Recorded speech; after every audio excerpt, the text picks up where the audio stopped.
Bien, Mónica, como en el otro caso, 50 minutos y 10 minutos para preguntas.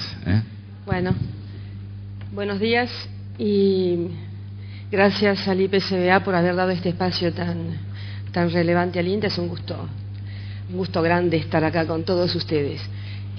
Primera aclaración, soy ingeniera agrónoma. Me encantaría ser veterinaria también, pero bueno, soy ingeniera agrónoma. Bueno, hace un tiempito que estamos tratando de difundir esto de las buenas prácticas de manejo de pasturas. Vamos a ver si les cuento un poco sintéticamente algunos aspectos en los que más estamos haciendo énfasis.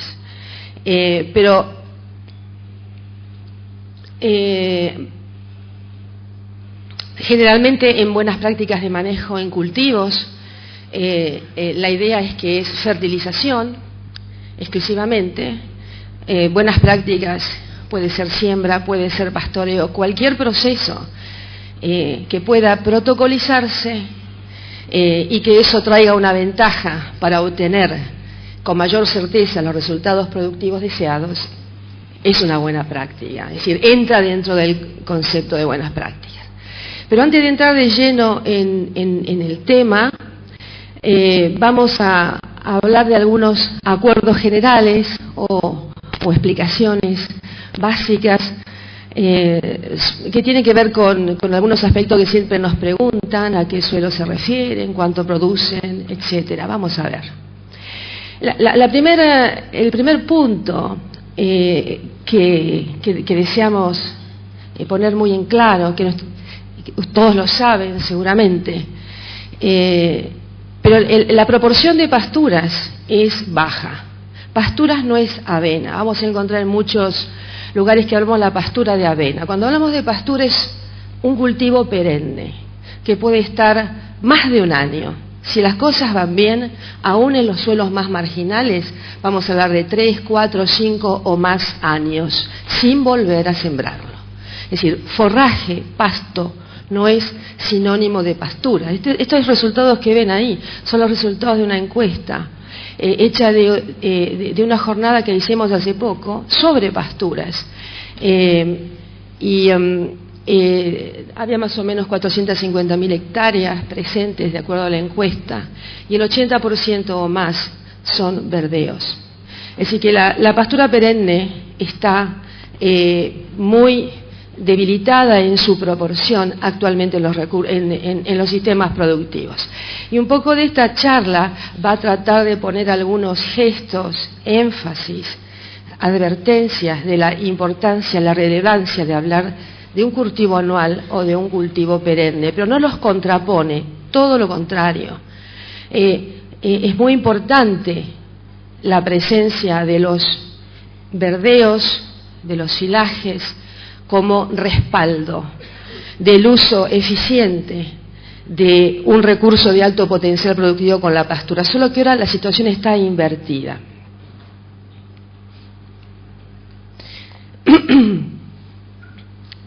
Primer punto, pero es prácticamente para visualizar que son sistemas completamente distintos. Un recurso anual es el de la izquierda, un recurso perenne es el de la derecha.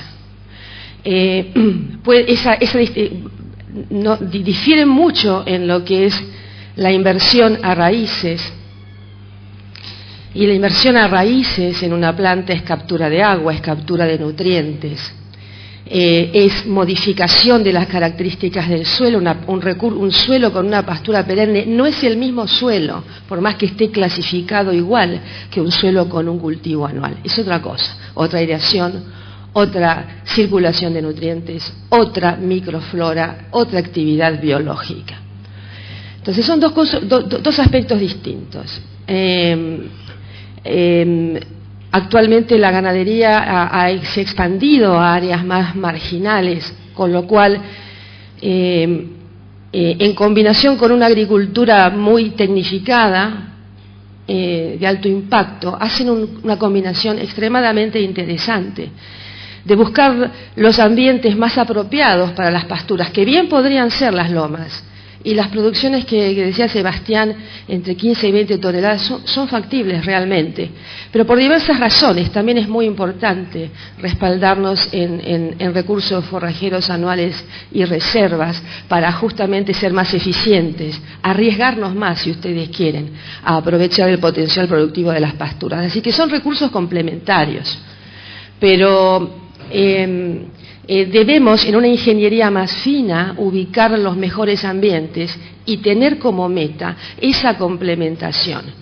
Y el que nos va a bajar los niveles de temperatura de nuestros sistemas, que ahora están un poco movedizos, histéricos, corriendo detrás de los cultivos anuales, es la pastura perenne. En esta serie de gráficas, lo que voy a hablar ahora, les voy a adelantar, es qué implica la pastura perenne en la eficiencia del uso del agua. Nuestra zona tiene 900 milímetros, 800 milímetros, 1000 milímetros, pero les adelanto que podemos, con un mal uso de los suelos, podemos estar perdiendo el 50, el 60% de ese agua, y eso es producción. Y eso es lo que podemos, lo que podemos estar perdiendo por los riesgos de estar implantando todos los años recursos anuales, o por los riesgos de lo que ahora les voy a mostrar acá, de que la distribución de las lluvias es muy despareja, con lo cual cuando llega el recurso anual también es muy desparejo, y eso es pérdida de agua, entre otras cosas. Cuando perdemos el agua, perdemos nutrientes, perdemos producción. En esa figura, a ver, ¿cómo es esto? Estas líneas rojas son los eventos de lluvia. Estos son distintos años, no importa, porque esto es para mostrarles, es para modo de ejemplo. Y estas olas celestes es la disponibilidad de agua en el suelo, es decir, que acá con los eventos de lluvia aumenta la disponibilidad de agua, llega a picos y va bajando. Obviamente, esa figura es despareja entre años. Ahí estoy resaltando además la última sequía severa. Y lo que son estos cuadraditos sería como, en ancho sería el tiempo que tendríamos una producción de una promoción, por ejemplo, y el alto, la producción esperada. Es obvio que las plantas son entidades biológicas y por cada milímetro de lluvia podemos esperar un determinado nivel de producción. Así que se puede estimar, esto es una gráfica, un diagrama muy, muy estimativo de lo que sería la distribución en el tiempo y la cantidad de producción, por ejemplo, de las promociones. En todos estos periodos, todo esto que queda allí no está ocupado por el cultivo, con lo cual es pérdida de agua. Acá están más o menos estimadas las pérdidas de agua en esos años que yo les mostré allí, y rondan los 300, 500 milímetros. Y a continuación lo que les voy a hacer es un ejercicio también sobre una base de mucha información sobre la respuesta a la cantidad de agua, la respuesta productiva de una pastura, de las pasturas. Esto que está acá es la eficiencia de uso de las lluvias, lo que quiere decir que una pastura puede estar convirtiendo 4 kilos de materia seca por milímetro de lluvia, 9 kilos de materia seca por milímetro de lluvia, 12 kilos de materia seca por milímetro de lluvia, e inclusive bastante más. Podemos llegar a niveles de 20 o más si las pasturas están en óptimas condiciones.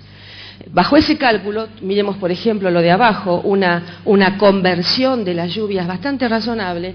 Estas pérdidas de agua implican pérdidas del orden de 5 toneladas. Estoy excluyendo de allí los años de alta sequía. Si las pérdidas por no hacer un uso eficiente de los recursos, y eso está asociado a no tener una cubierta que esté cubriendo el suelo la mayor parte del año, son cuantiosas y no las vemos. Además de las diferencias ambientales en una condición u otra, el tipo de suelo, lo que les contaba al principio.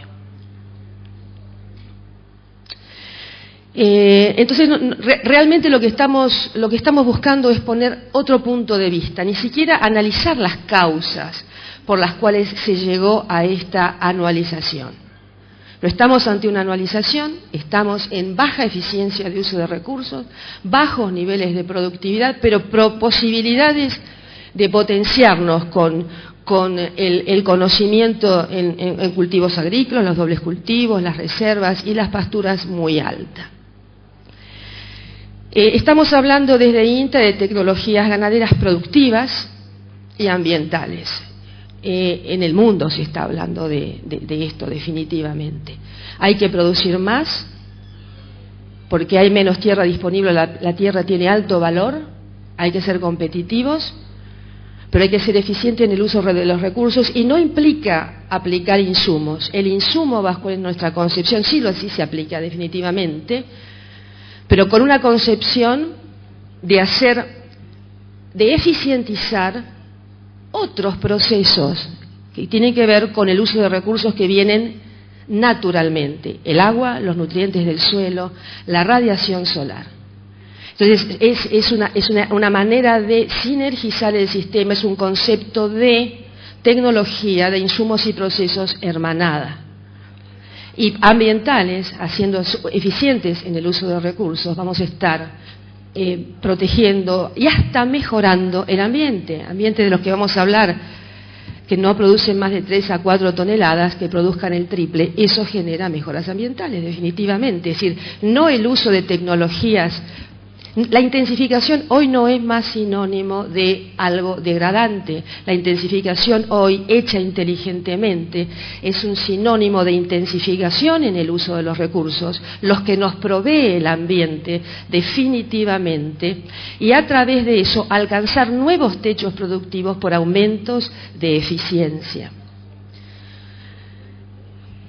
Está prohibido, como venimos diciendo un poco, no pensar que anualidad y perennidad tienen distintas partes en el sistema, pero que debemos mejorar la perennidad, y que los sistemas ganaderos,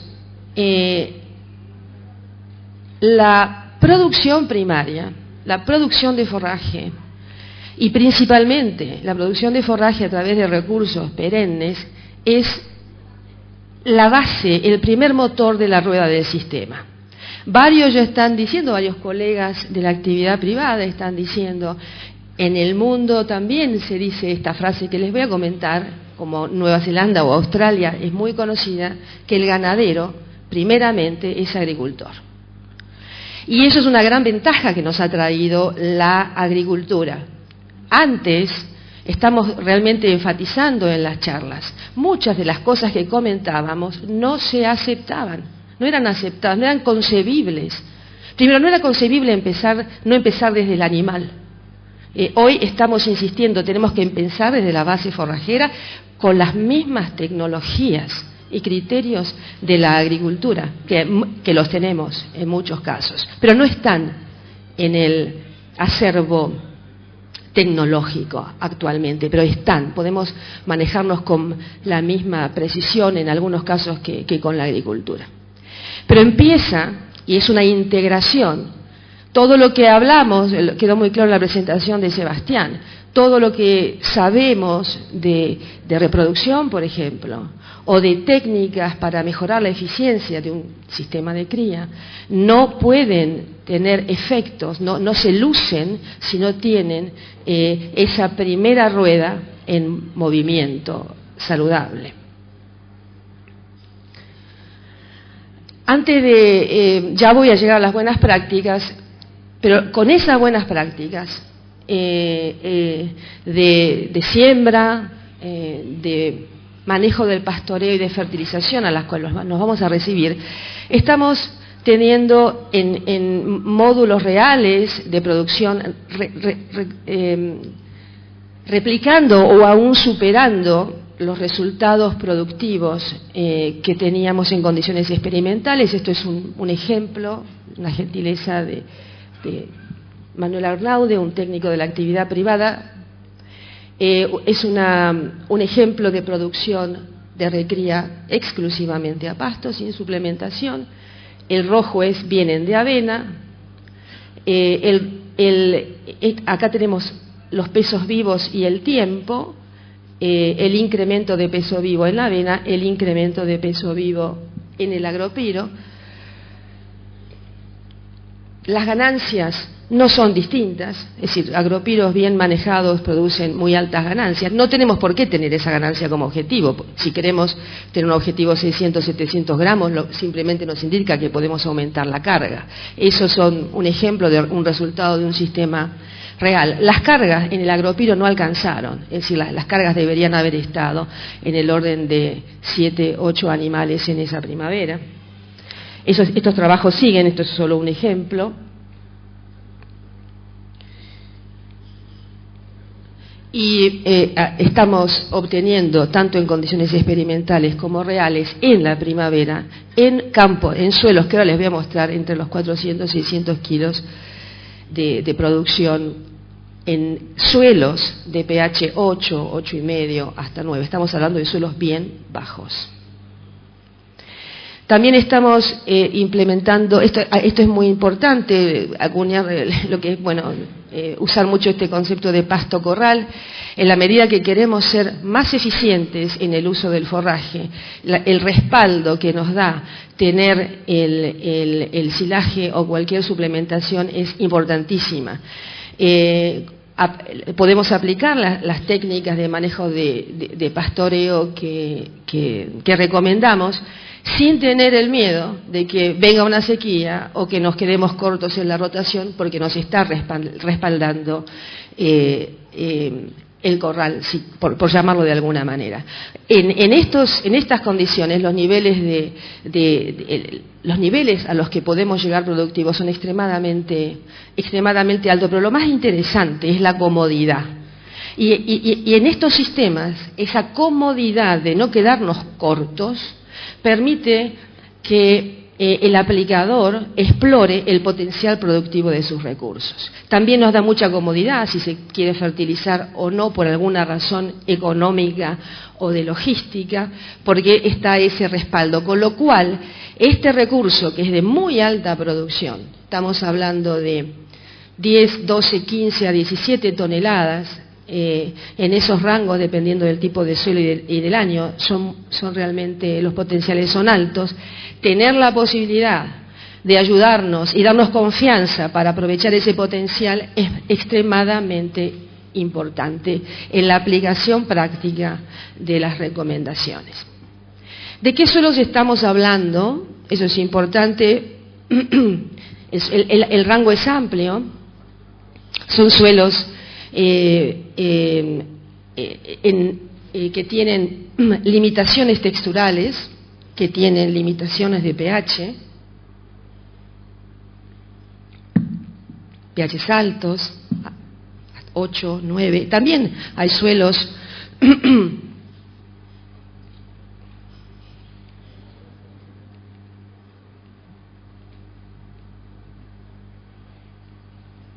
como los de este tipo, que son suelos, por ejemplo, con pH neutro, pero hay otros suelos con pH bastante alcalino. Todos son del tipo de suelos natracuoles o natracualfes, para los que conozcan un poco de esto. Lucen como se los ve arriba. Estamos hablando realmente de suelos marginales, pero no estamos hablando de suelos con tosca. Los suelos con tosca producen este efecto, definitivamente limitan mucho el crecimiento. Por el momento no estamos hablando, estamos excluyendo de esto a los suelos con esta fuerte restricción, porque realmente son como una maceta chica. Entonces ahí vamos a estudiar la distribución de la tosca y en qué paisajes de tosca se podrían aplicar algunas de estas tecnologías, pero por el momento estamos refiriendo a todo lo que es suelo bajo y excluyendo específicamente a los suelos con tosca cercana a la superficie. Bueno, en este momento, hoy por hoy, disponemos de un cierto paquete de buenas prácticas de manejo para la siembra, fertilización, pastoreo, y estamos trabajando para potenciar esto en lo que llamamos ganadería por ambiente o sitio específico, que entra dentro del paquete de las tecnologías que aportan a las tecnologías de ganadería de precisión o agricultura de precisión. Pero no es lo mismo. La agricultura lo que muchas veces ustedes van a ver asociado a agricultura de precisión está básicamente asociado a mapas de rendimiento y maquinaria. Lo que estamos haciendo nosotros es empezando a trabajar intensamente en generar información para los distintos tipos de ambientes, tratando de comprender su potencial productivo, su riesgo de producción y para saber dónde es conveniente y en qué medida aplicar insumos o determinadas prácticas. En eso estamos y pensamos que vamos a poder dar una vuelta importante en el conocimiento y en la mejora de la eficiencia de uso de recursos en ganadería. ¿Qué entendemos por buenas prácticas de manejo? Son criterios, y remarco mucho principios robustos, porque tienen que tener alta probabilidad de impacto, con lo cual eso le pone un tamiz importante. Tienen que ser conocimientos que tengan alta certeza de que van a impactar en lo que deseamos. Principalmente en este caso vamos a hablar de aspectos productivos. Deben ser traducibles en recomendaciones o procedimientos sencillos. Se tienen que implementar fácil en la práctica. Muchas veces las buenas prácticas pareciera que son algo, que son un aspecto muy sencillo, pero en realidad lo que es sencillo es la transmisión. Lo que hay detrás es un paquete de conocimientos muy importante que busca sintetizarse en una recomendación simple. Y tiene mucha importancia, también lo marcó Sebastián, porque necesitamos sistematizar el entrenamiento de los aplicadores.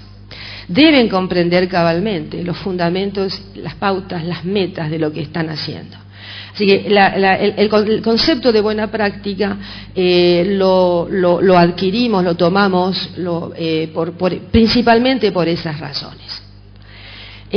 No las debemos tomar en forma rígida, finalista. Siempre se están retroalimentando, primero por su aplicación. El que aplica va dándonos pautas de cómo debemos hacer para simplificarla aún más, o donde pensábamos que era simple y no lo era tanto, y también están sujetas a la generación de nuevos conocimientos. Generalmente buscan aumentar o tener injerencia sobre la producción, sobre la eficiencia de uso de recursos, sobre la sustentabilidad, sobre el cuidado ambiental. Las buenas prácticas son realmente como un criterio de checklist, eso es a lo que se debería llegar, por ejemplo, en la siembra, que hoy no lo hacemos. ¿Cómo hacerlo? ¿Dónde? ¿Cuándo? ¿Cuánto? Tiene que estar claramente identificado. Vamos a algo de siembra. No me voy a referir a los aspectos previos, a los 2 años previos a la limpieza de los lotes, a la maquinaria, etcétera. Solamente le voy a dar un ejemplo de cómo se puede, de cómo tenemos información precisa de cuánto requiere una planta forrajera para llegar a implantarse y estar productiva. Y son los mismos conceptos que se aplican en agricultura, cuando se sabe que un determinado maíz tiene tantos requerimientos para sembrarse, para establecerse o para llegar o para llegar a cosecha. Las plantas forrajeras funcionan exactamente igual y podemos definir la ventana de siembra con una precisión equivalente. Siempre muestro este ejemplo porque primero lo que tenemos que saber es que las plantas censan la temperatura, no censan los días, lo cual invalida toda recomendación de fechas de siembra, por ejemplo, equivalentes en toda la provincia de Buenos Aires o en todo el país. Es decir, eso, como las plantas van a desarrollarse a distinta velocidad según la temperatura y es más rápido con la temperatura, ni las fechas de siembra ni las ventanas óptimas son equivalentes. Lo más importante es la ventana de siembra. ¿Cómo funciona esto de la temperatura? Es como si fuera un sensor de temperatura la planta. Lo es. Censa todo, censa la temperatura, censa el agua, censa la luz, censa todo. Y si tenemos 15 grados por día, ella no censa 15, nuestras plantas, por ejemplo, el raigras, el agropiro, la festuca, censan alrededor de 11, 12 grados, porque hay una temperatura que la llamamos base por debajo de la cual no crecen. Si hay 16 grados, estarían alrededor de 11, 20, 15, 22, 17. Y es como que van sumando, porque eso le va acelerando el crecimiento, y nosotros, si sumáramos, en este caso sumamos 53 grados efectivos que la planta usó para crecer. Y ella efectivamente lo va registrando, baja la temperatura, crece más lento, aumenta la temperatura, crece más rápido, y así van sucediendo sus estados de desarrollo. Y así va desarrollándose, por ejemplo, el proceso de siembra.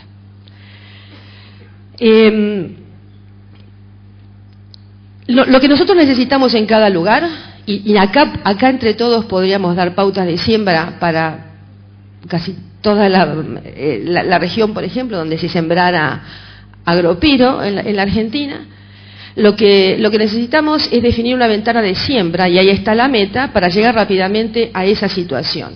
¿Cuándo? El primer otoño. El primer otoño deberíamos estar en esa situación, por ejemplo, en nuestra zona. Una pastura. Para eso, agropiro y festuca, hoy hicimos un ejercicio de acumular 50 grados. Si seguimos con los días, tiene que acumular unos 600, 700 grados para estar en ese estado, si hay una disponibilidad hídrica razonable. Tampoco tiene que ser, con una disponibilidad hídrica razonable, una pastura nueva llega a ese estado con esa rapidez. Dentro del primer otoño, esos son unos 600, 700 grados, puestos en términos de día, en nuestra zona, son en siembras tempranas, como ahora les voy a mostrar. A los 2 meses tenemos una pastura en esa condición. Y esa es la meta.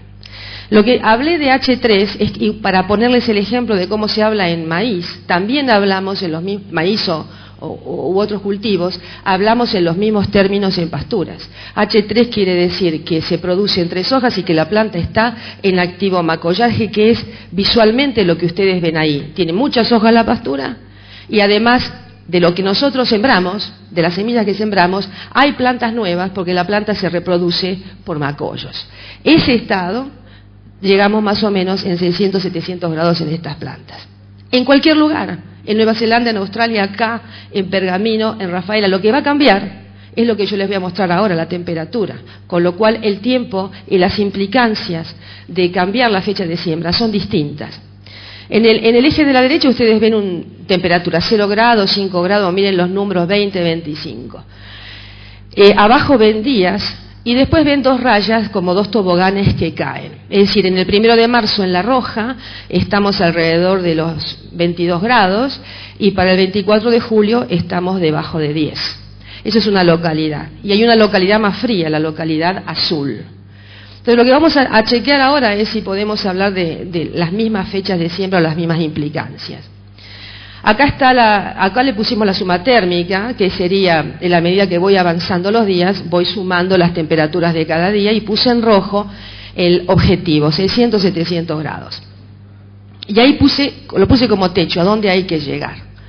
Si sembráramos en cualquiera de las 2 localidades, el 1 de marzo, por ejemplo, las 2, fíjense que llegan a ese techo dentro del primer otoño. No hay problema, en las 2 localidades, por más que una sea más fresca que la otra, llegan a ese techo en el primer otoño. Ambas llegan, para poner esa terminología, a hoja 3. Ya están macollando, ya están produciendo, y hasta las podemos utilizar si están bien arraigadas. Y vamos a otro escenario donde atrasamos 1 mes la fecha de siembra. Nuevamente el problema no es la emergencia y el logro de la pastura.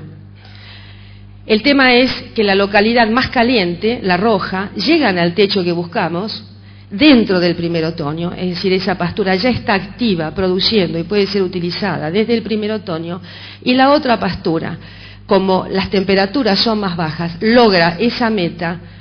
Recién vamos a estar, con suerte, en la próxima primavera, en la primavera. Entonces, la ventana de siembra en la localidad roja es bastante más amplia. Nos podemos extender hasta inclusive un poco más que el ejemplo que yo les di. En la localidad azul, la ventana de siembra, para cumplir estos objetivos de máxima, es decir, uno tiene que tener las metas, si no, la podemos atrasar, la vamos a usar más tarde, pero podemos incurrir en algunos riesgos, vamos a perder forraje, tranquilamente vamos a perder 2 toneladas de forraje, que no es menor para el primer año de la pastura, pero se puede extender. Pero para llegar a los objetivos de optimización, las ventanas son distintas y se van achicando en la medida que el ambiente es más fresco. Vuelvo al grafiquito de las olas, que es la disponibilidad de agua en el suelo en los meses, y las líneas son las rojas. Hay años que podemos hacer esto, y hay en marzo que tenemos buenas condiciones hídricas, y hay años donde necesariamente tenemos que atrasar la siembra. Eso está así, pero nosotros tenemos que saber las implicancias. Los años buenos se deben aprovechar porque la pastura, de hecho, entra en alta producción muy rápidamente. Una diferencia entre fecha óptima y fecha tardía es, como les decía, atraso en la primera utilización hasta plena primavera, diferencia en producción de forraje del orden de 2 toneladas, mayores riesgos para la pastura, de emmalezamiento, etcétera. Pero no es que no se puede hacer. Otro aspecto importante que estamos marcando, que no está instalado, que a veces no gusta, es que el primer pastoreo de la pastura debe hacerse lo antes posible. Esa pastura que yo les mostré en el primer otoño debería ser pastoreada con un pastoreo liviano si hay piso. La pastura pastoreada lo antes posible, como también hay algunos que lo mostraron hasta en un sorgo, que se ha mostrado en avena, es una respuesta muy conocida en las plantas, favorecen que las plantas macollen mucho, es decir, que la población, las líneas se llenen más rápido, que sean muy foliosas, son más homogéneas, de fácil manejo, se las puede aprovechar mejor, como se ve en la foto. Así que fecha de siembra óptima y primer pastoreo lo antes posible son definitivamente claves para la productividad, la amortización en el primer año de la pastura y la persistencia del recurso. Vamos a hablar algo de pastoreo. Vamos a mostrar varias fotos así. La meta del productor de forraje es producir hojas y no otras fracciones, y las plantas son tremendamente plásticas. No hay una planta de agropiro. La planta de agropiro, como mata que ustedes conocen, es una versión del agropiro, la versión descuidada del agropiro, o de la festuca, o mismo de una megatérmica. Todas pueden ser cespitosas. Es decir, tenemos versiones elegantes, de alto potencial de producción, de alta calidad, esta hermosa festuca, y ya no muestro más, creo que saqué las que no son tan elegantes. Pero todas pueden tomar esta forma.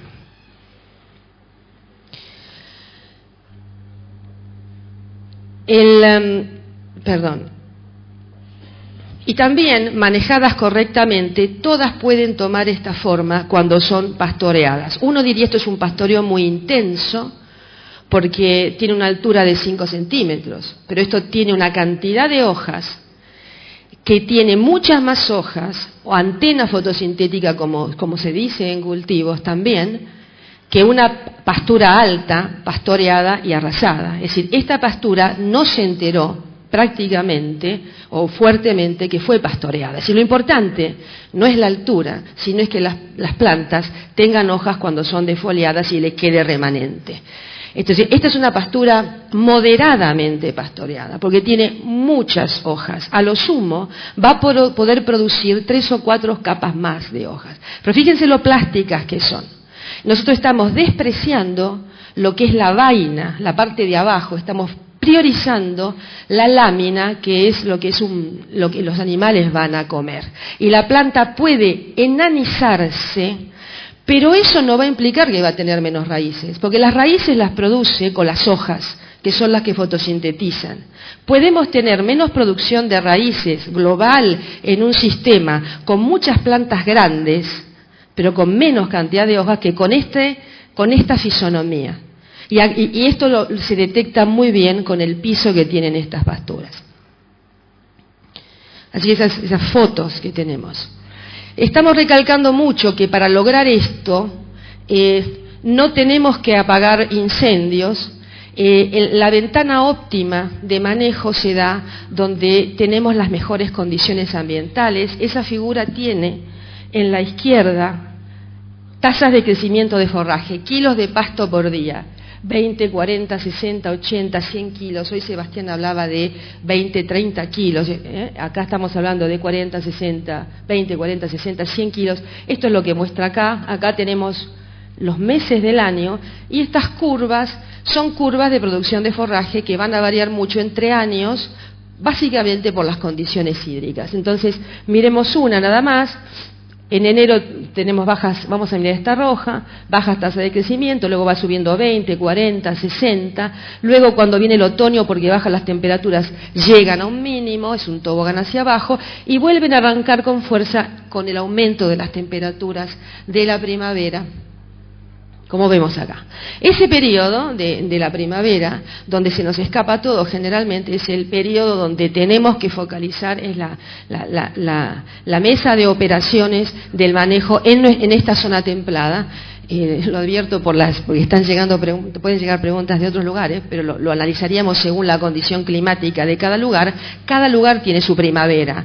La primavera es cuando se dan las condiciones para crecer en cuanto a temperatura, disponibilidad de agua, etc. En nuestra zona, la primavera es el periodo más seguro para operar acciones de manejo que nos generen esas pasturas de alta producción como les estábamos nombrando. Una de las prácticas de manejo de pastoreo en las cuales estamos insistiendo bastante es lo que llamamos el control temprano de la floración. No queremos que las pasturas florezcan, lo hemos dicho cientos de veces y lo vamos a decir siempre, no queremos que las pasturas florezcan. No es necesario que semillen ni que vengan por nuevas plantas, son perennes y por lo tanto tienen capacidad de autoclonarse, es lo que llamamos macollaje, si las manejamos razonablemente bien, y eso tiene muy bajo riesgo comparado con el daño que le hacemos a una pastura que florece, más el riesgo de que esas semillas vengan, que generalmente tienen muchos problemas, con lo cual la vía no es la floración, excepto que querramos producción de semillas. Con lo cual, en la medida que se pueda evitar, hay que hacerlo. Una manera de evitar eso, ahora se las voy a contar, pero además de eso, nosotros al evitar que florezcan, mejoramos todo, porque producimos menos vainas que tienen baja calidad. No producimos inflorescencias que tienen baja calidad y nos quedamos con las hojas, es decir, que estamos modulando, estamos haciendo que la pastura haga lo que nosotros queremos, producir hoja, no nos puede, si no es como que nos atropella. Promovemos la producción de raíces y, como vamos a mostrar, que es muy importante, aprovechamos el potencial de las pasturas para hacer un buen uso del recurso agua. ¿Cómo hacer ese control temprano? Siempre mostramos también esta figura que es como una síntesis de muchos materiales de raigras, pastobillo, festuca. Lo que quiero que miren es la zona roja. La zona roja es donde entrarían en plena floración.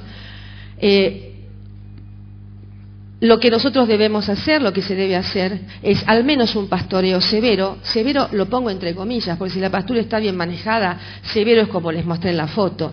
Pero al menos un pastoreo severo entre fin de invierno e inicio de la primavera. En nuestra zona es entre mitad de julio hasta fines de agosto, por lo menos allí.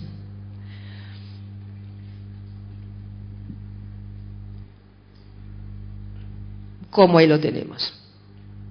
Eso es lo deseable. Ya les conté entonces que las pasturas se autoclonan. Y esos clones, acá le puse densidad de plantas, pero en realidad es lo que llamamos macollos. Acá tenemos los meses del año. Fíjense, no pongo datos a propósito, simplemente miren la figura. Una pastura que viene no manejada como estamos hablando, es bastante fluctuante en la densidad de individuos. Aumentan, llegan a un pico y luego caen. Esos son ciclos bastante frecuentes y en general terminan a los 2-3 años con una baja densidad poblacional. Las pasturas que vienen con este tipo de manejo son mucho más estables y arrancan siempre más alto y terminan mejor en una estación.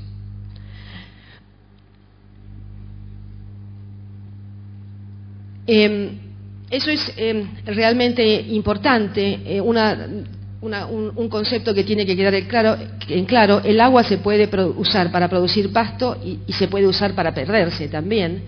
Así que en la medida que las pasturas tienen esas características, destinan el agua a la fracción que nos interesa y siguen produciendo hojas y nos permiten que estas pasturas crezcan o extiendan su ciclo productivo hacia el verano, que es lo que quieren mostrar esas flechas.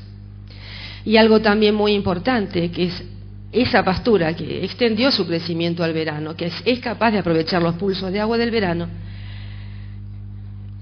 En el otoño, que es este periodo, las que no tienen este tipo de manejo de control temprano tienen caídas más fuertes y llegan con bajas densidades, y las que tienen este tipo de manejo son más densas y son capaces de arrancar mucho más rápido en el otoño. Así que estamos realmente levantando la eficiencia global del sistema de manera significativa, y ahí está la diferencia. Nosotros estamos hablando antes se hablaba de pasturas de 5 toneladas de agropiro en los mejores suelos, hoy estamos hablando de pasturas bajo pastoreo, sin incorporar fracciones reproductivas, pasto utilizable, entre 10 y 15 toneladas.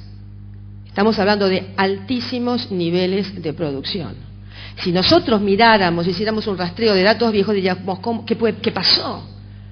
No, eso es otra manera de manejarlas y con aplicaciones razonables de insumos. El forraje remanente es importante que quede, siempre estoy mostrando esa foto, es una pérdida programada, porque esa cantidad de forraje remanente nos permite que la pastura pueda rebrotar rápidamente. No hay que pelarlas.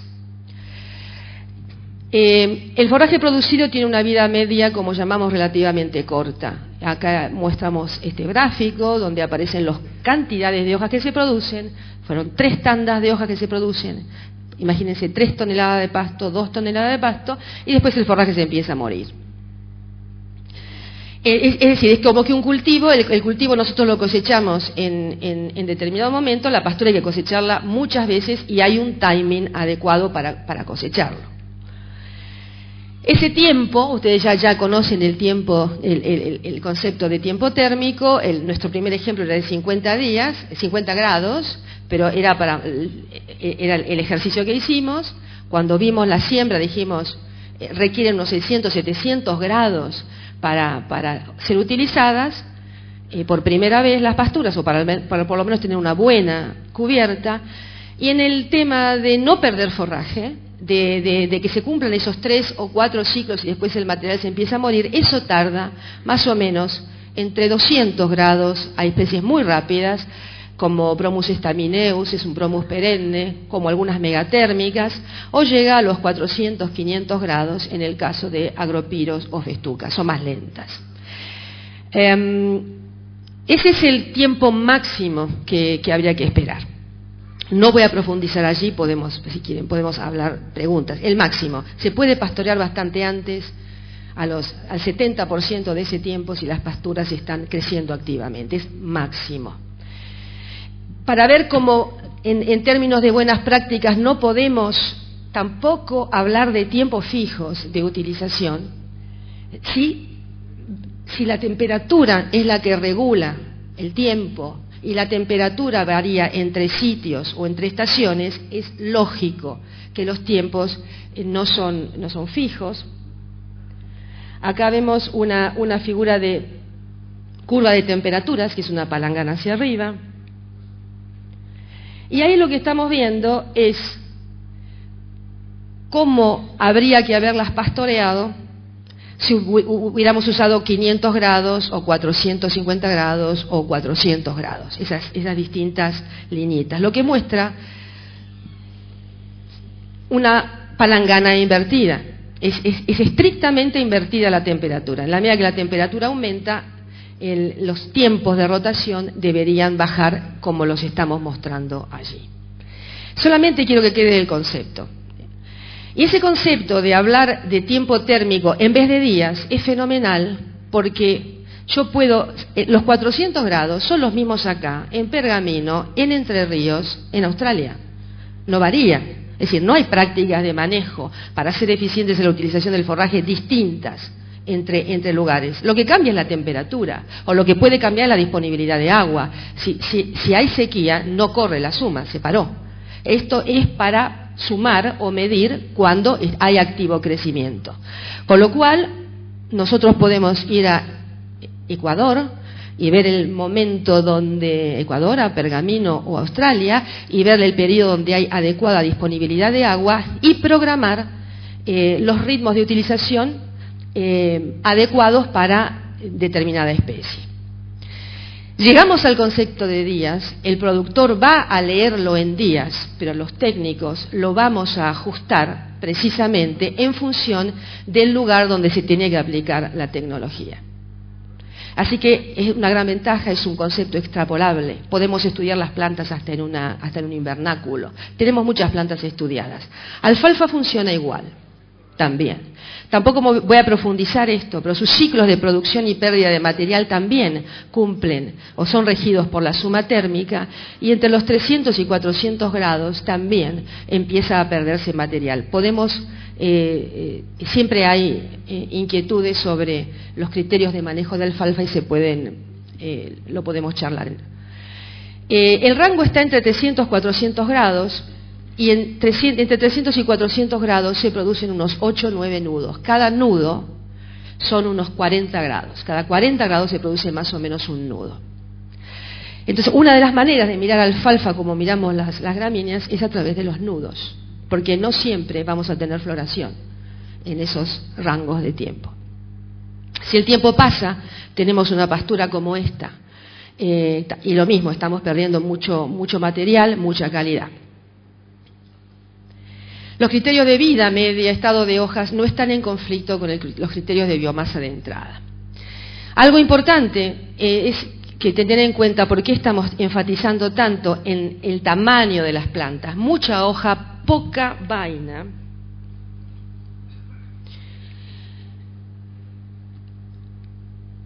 Es porque eso primero, en la medida que ponemos vaina, diluye la proteína. La diluye en la alfalfa, la diluye en el que ponemos tallos, la diluye en las gramíneas. Más vaina, menos proteína, porque la proteína básicamente está en las hojas. Entonces, si estamos incorporando material, las vainas tienen poca proteína, tienen mucha fibra, con lo cual el contenido proteico del forraje va cambiando, y de las hojas también, porque las hojas también empiezan a tener nervaduras más fuertes, se diluye la proteína.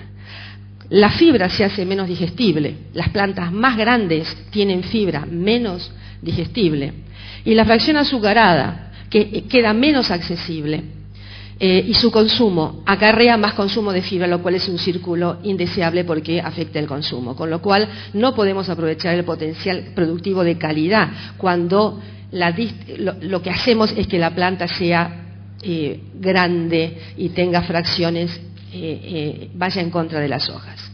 Esta es una pastura como las que queremos, estos son los suelos en los que estamos trabajando, así lucen desde el primer año de manejo este tipo de pastura. Esta es una pastura de festuca en alta producción, primer año, y tienen el tipo de suelos. En cuanto a fertilización, que es el último tramo, llegó último, que es el primero que se toca en buenas prácticas. Nosotros ahora les voy a explicar lo que es ese gráfico. Lo que hemos hecho es estudios buscando niveles de referencia, es decir, el potencial de producción si no falta agua, no falta fósforo, no falta nutriente. Eso es la línea roja que tenemos acá. Acá tenemos forraje acumulado, 1 tonelada, 2 toneladas, 3 toneladas, y el paso del tiempo. Nosotros siempre, desde la ecofisiología de plantas, buscamos tener la referencia, pero no el testigo. No el testigo cero. Testigo cero es muy variable entre lugares porque depende de cuánto nitrógeno o nutrientes aporte el ambiente. Lo que nosotros estamos buscando saber es, en ese ambiente, ¿cuál es el potencial de producción? La línea azul, no para llegar tecnológicamente al potencial de producción, no necesariamente, lo tenemos que conocer como punto de referencia. La línea azul, estos son datos de la zona de Balcarce, es con fósforo y nitrógeno aplicados a mitad de agosto, pero sin agua. Y esto es solo fósforo, ni siquiera pongo el que no tiene fósforo. No me interesa que miren los valores, sino cómo se acompañan las líneas. La negra queda bien abajo, solo con fósforo. Intuitivamente ya nos está diciendo, si las que tenían nitrógeno están arriba, solo con fósforo en este ambiente le falta nitrógeno. No, es decir, le podemos poner todo el fósforo que querramos. No va a alcanzar. Es decir, vamos a estar gastando plata de gusto. Con el azul, en esa época, con suficiente fósforo y nitrógeno, alcanzamos a la línea roja. Lo que está indicando es que nos falta agua. Es decir, somos capaces de tener dosis razonables de fósforo y nitrógeno y llegar a los potenciales productivos en ese momento. Reflexiones. Solo con fósforo el crecimiento de la pastura es muy limitado. Si hubiera leguminosas sería lo mismo, porque los microorganismos están poco activos en esa época. Y ocurre lo mismo, la pregunta es, ¿ocurre lo mismo? Es decir, ¿esta figura que yo les muestro es igual en una localidad con distinta temperatura? La roja es Pergamino, una localidad más caliente, la azul es Balcarce. Las plantas, más o menos a los 9-10 grados, empiezan a crecer muy activamente. En Balcarce, eso ocurre más o menos a fines de julio. Ya pueden crecer muy, muy activamente, a altas tasas, como lo vimos en la figura anterior. Pergamino no tiene ese problema, siempre está por sobre ese umbral. Así que si empezamos a hablar de estrategias de fertilización, Pergamino no es lo mismo que Balcarce. Los microorganismos del suelo, donde la materia orgánica empezaría a proveer nitrógeno, tienen una temperatura un poco más alta, requerimientos un poco más altos, de unos 12 grados. En Pergamino eso lo logramos más o menos en mediados de agosto. En Balcarce recién en octubre. ¿Qué quiere decir? Que si yo aplico fósforo, recién voy a poder empezar a tener respuestas buenas al fósforo a partir de octubre porque va a haber nitrógeno. En cambio, en Pergamino, si aplico fósforo, puedo empezar a tener respuestas ya a partir de mitad de agosto. Y respecto de la aplicación de fertilizantes es exactamente el mismo, de nitrógeno sería el mismo concepto. Así que tener en cuenta los ambientes térmicos y el clima local también es una buena práctica. Y ahora les voy a contar cómo nosotros estamos pensando la fertilización nitrogenada. Asumimos que la fosforada está ya aceptada, aunque no se aplique masivamente, pero que está aceptada, conocida, suficientemente divulgada. Acá lo que tenemos es el porcentaje de nitrógeno en planta. Vamos a ver cómo vamos a definir estrategias de fertilización. Y acá tenemos biomasa, 1 tonelada, 2 toneladas, 3 toneladas. Ese tobogán que baja, lo que quiere decir es que a medida que aumenta la biomasa, el contenido, la proporción de nitrógeno disminuye, indefectiblemente. Y esa línea roja es el porcentaje de N crítico. ¿Qué quiere decir eso? El porcentaje de N con el cual la pastura puede crecer a tasas máximas, al óptimo. Con ese porcentaje de nitrógeno en planta, la pastura puede crecer al óptimo. Por ejemplo, si queremos producir 3 toneladas, ese va a ser el porcentaje de nitrógeno, es decir, que tenemos que pensar que tenemos que tener al tener 3 toneladas para ver si es un 3,2% para llegar a esas tasas máximas. Si estuviéramos arriba, tendríamos más de lo que necesitamos y debajo menos de lo que necesitamos. Es decir, vamos a ver, la caída de la producción, que eso es lo más importante, está directamente relacionada a la diferencia que hay entre esta proporción y esta. Es lineal. Es decir, si yo tengo esta proporción, llego al óptimo. Si estoy 20% abajo, la producción está 20% debajo del óptimo. Y si estoy 50% abajo, la producción es el 50% del óptimo. ¿Y cómo se haría un plan de fertilización usando esa herramienta? Que nosotros la tenemos para programar. Vamos a imaginar un plan de fertilización. Queremos reducir la dosis total aplicada, pero sin perder efectividad. Queremos adelantar, otro objetivo, la entrada a la estación de crecimiento, que sea rápida. Queremos escalonar la oferta de forraje, no tener todo junto a la salida del invierno, sino tener un poco a la salida del invierno, un poco después y un poco al final. Y queremos aprovechar adecuadamente el N que me da el suelo, no queremos usar lo menos posible de fertilizante. El objetivo 1 es que una parte de la superficie acumule 3 toneladas. Lo más rápidamente posible. Quiero rápidamente sacarme los suplementos, quiero rápidamente ir a pastorear. El objetivo 2 es que otra parte de la superficie acumule también 3 toneladas, pero más lentamente, de modo de ingresar con los animales una vez que se haya aprovechado la primera parte. Es decir, que vaya más lento. Y el tercer objetivo es que una tercera parte de la superficie acumule entre 2-3 toneladas una vez que se haya pastoreado la primera y la segunda. Es decir, esa es la escalerita. Volvemos a esta figura. Y la primera deducción es muy simple. Si nosotros queremos producir rápidamente 3 toneladas, necesitamos una pastura que esté en condiciones de fertilización óptima, como la azul. Vamos otra vez a la figura, al tobogán. Las 3 toneladas requerían esa cantidad, esa proporción de nitrógeno. Puesto en kilos, son 100 kilos de nitrógeno por hectárea, 200 kilos de urea. Una proporción de la superficie. La que nosotros querramos que produzca rápidamente tiene que estar muy bien nutrida. También sobre esto hablamos del fósforo. Si hay menos de 15 partes por millón de fósforo, nosotros recomendamos aplicar una proporción de 1 parte de fósforo cada 5 partes de nitrógeno. Lo podemos discutir en las preguntas por qué. Esa es otra buena práctica. Ahí hablamos de fertilización balanceada. Fósforo y nitrógeno van de la mano, ni nitrógeno solo, ni fósforo solo, particularmente en estos periodos. El segundo objetivo era tener 3 toneladas más tarde.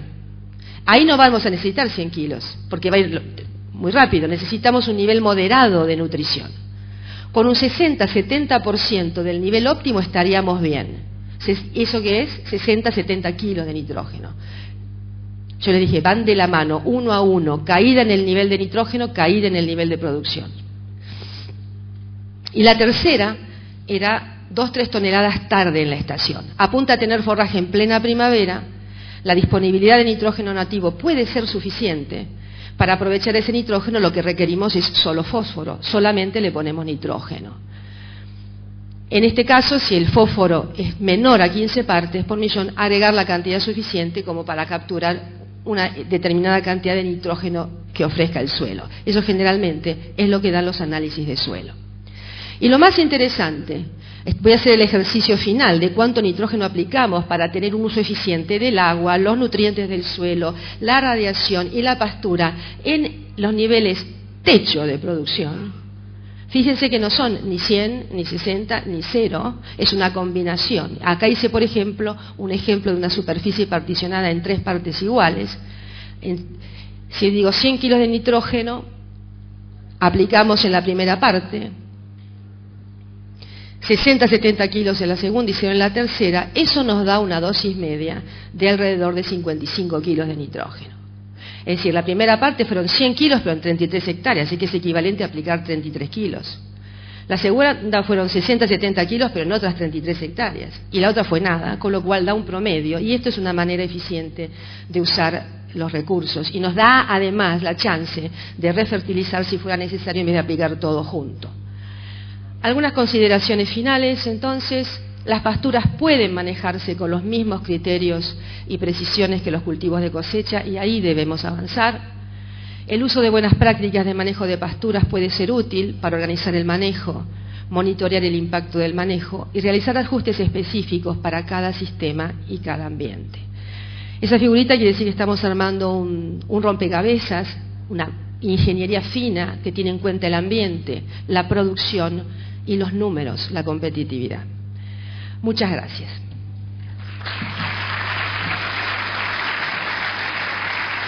Muchísimas gracias. Muchas gracias, ingeniera agrónoma Mónica Nurdey. Bueno, tenemos preguntas de nuestros internautas, de la gente que nos está acompañando a través de agrositio.com y también tenemos preguntas presenciales. Vamos a la pregunta presencial, que es de Luciano, de acá de Tandil, y nos dice, a ver, vamos a tratar de ser lo más ordenados posible en la lectura. Si llegamos a hacer un pastoreo con festuca o agropiro en el mismo invierno del año de siembra, ¿nos vamos entendiendo? ¿Qué carga animal puede soportar y cuántos días aproximadamente debe pastorearse? Si la pastura estuvo como esas fotos que yo les mostré, estamos hablando del orden de un primer pastoreo con una acumulación de 2 toneladas, pero tenemos que ser livianos. va a ser suficiente. De esas 2 toneladas podemos estar aprovechando 1 tonelada. Ese es el valor que tenemos que tener en mente, no la carga específica. Si los animales están bien entrenados y hay piso, supongamos que tengamos animales que estén consumiendo 5 kilos por día, un animal de 250 kilos y que tenga que consumir 5 kilos por día, queremos hacer un aprovechamiento rápido, no más de 1 semana, así que 5 kilos por día, son 35 kilos en 1 semana. Hagan la cuenta ustedes para aprovechar cuántos animales necesitamos para aprovechar los 1000 kilos. Esa es una opción. Aprovechar la mitad con animales entrenados que puedan hacer un corte parejo. Si la pastura está bien implantada, no le hace daño. Esos son un poco las cifras que nosotros estamos usando en pasturas en implantación. Si hay alguna duda en cuanto al piso, se puede bajar la carga y aumentar el tiempo de estadía.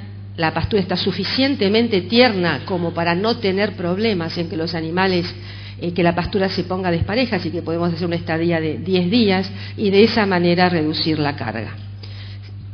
Bien, siguiente pregunta, proviene de Chaco, Resistencia. Omar Horacio Ojeda nos pregunta: en Chaco tenemos serios problemas de lluvias, ¿qué pasturas recomienda? Uy... no quisiera responder sobre pasturas megatérmicas. Puedo contar lo que sé de muchos colegas que saben mucho en esa área, que están usando braquiarias, Gatton Panic, etcétera, pero es una pregunta que me excede. No sé si luego, hay gente en la sala que conoce de megatérmicas, pero preferiría restringirme a templadas. Bien. Siguiente pregunta viene de Matías Ayarraygaray, de Coronel Vidal, provincia de Buenos Aires, y nos pregunta cómo pasar de un ryegrass promocionado durante 5 años con su banco de semillas a una pastura. Bueno, más o menos hay 1 o 2 años de transición. Lo interesante es que los 1 o 2 años de transición que está habiendo y que se está haciendo con aplicaciones de glifosato, maíces que los llaman hijos de híbrido, resistentes a glifosato para poder hacer una buena limpieza. Al año siguiente puede haber un verdeo y según cómo, porque el objetivo es la limpieza, se puede dar en esa secuencia de cultivos de verano bien limpio. Esa es la clave, limpiar ese ambiente en el verano, hacer un verdeo el año siguiente, analizar, ver si está germinando mucha semilla y puede requerir, del ryegrass anterior, puede requerir 1 año más. Pero esas son las secuencias con cultivo de verano, buena limpieza, verdeo, y puede tardar 1 o 2 años hasta que detectamos que el banco de semillas prácticamente se agota. A vuelo de pájaro vayamos más hacia los 2 años que hacia el año. Bien, última pregunta. El señor Tumini, de acá de Tandil, no sé si señor o señora, nos preguntan si tienen medidas las diferencias de producción de carne o materia seca entre praderas remanentes y promociones de campo natural por hectárea. ¿Se entiende? Remanentes y campo natural, sí. Y promociones de ryegrass. Sí. Es muy variable la producción que hay en promociones, porque hay muchas que no se fertilizan, otras que se fertilizan, hay algunas que tienen los ciclos son muy variables. Es decir, hay algunas que empiezan en mayo y se extienden hasta septiembre, otras que empiezan muy tardíamente a ser aprovechadas y terminan también en septiembre. Así que el primer respuesta es que es muy variable. Podemos estar en promociones del orden de las 6-7 toneladas a promociones de 2-3 toneladas aprovechables. Por el contrario, ahora te voy a dar los números de producción animal, pero en esos valores, 6, como lo que tiene la promoción es que se aprovecha todo, Cuando produjo 6 toneladas se aprovechan aproximadamente las 6 toneladas, produjo 2, pero genera una gran incertidumbre. Pero en ese rango estamos. Ese rango nos da un promedio de unas 4, en el mejor de los casos 5 toneladas aprovechables entre años. En el caso de las pasturas, son los datos que les estaba mostrando, 10 a 15 toneladas año y niveles de en una sola primavera entre los 400 a 600 kilos. No estoy contando el otoño, que es más errático, pero que también suma. Así que los niveles son a la mitad por lo menos, sumado el riesgo. Con lo cual, es una opción, pero que creemos que debe restringirse y debe caer en las mismas de la ley en cuanto a ser sometida a un buen uso de recursos, porque nos parece barata, pero estamos perdiendo no menos de 5 toneladas de otro recurso, con lo cual estamos usando más superficie. Es decir, hay campos hoy en día que tienen miles de hectáreas de promoción y podrían tener un tercio. Y esas otras hectáreas ser usadas para otra cosa.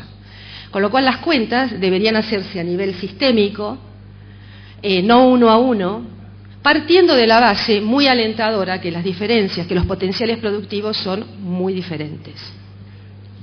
Muchísimas gracias, ingeniera Mónica Nuzday, por esta presentación. Muchísimas gracias. Por supuesto quedan conectados con los correos electrónicos. Hay otras preguntas que no pudimos formular por falta de tiempo. Muchas gracias. Y a ustedes los invitamos a tomar un café. En 15 minutos nos reencontramos. Gracias.